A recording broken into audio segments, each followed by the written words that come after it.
So let me take an example.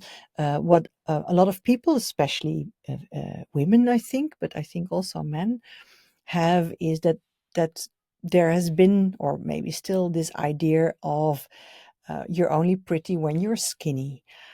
This is something that I suffered from a long time in my life. It's something that only the last few years I start to let go of. And this was a long process because I had a really self-critical eye on myself. It's really funny because when I look back at pictures when I was younger, I'm thinking, oh my God, that was so gorgeous. But also remember in that time, I was thinking that I was not so gorgeous. Um, so it really took me to realize that those thoughts were separate from me and that those thoughts were always there, no matter how I looked. I look now quite different than I looked when I was 20 years old. But the thoughts were about still the same. So it's the same judgments of a body and a face that really changed and really made a big transition. So that showed me something must be wrong. So because I'm trained in meditation, it's pretty easy for me now to let go of thoughts.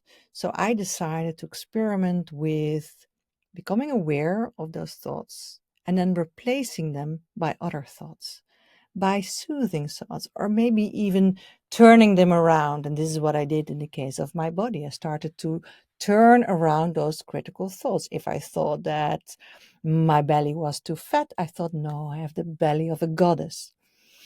And it might sound funny, but the more and more I start to do that, the more and more I start to feel that my belly was not fat, but my belly was the belly of a goddess. And it made me laugh also, which also helps me to soothe. So I'm sharing something pretty personal with you to show you that this is possible. But the prerequisite for this is to be able to recognize a thought and also to be able to let go of that and to replace it. So it might be that you understand what I'm saying, but you're also realizing, but I cannot do that yet. I'm aware that I have these self-critical thoughts, but I cannot really change them because then that voice is saying, yeah, what, you think that you can say that, but I am stronger. I am right. I'm already telling you this for all your life. So, um, that is something to deal with. And that is a process. You know, if you've been here more often, you know from me, I'm always telling you that everything is a lifelong work in progress process.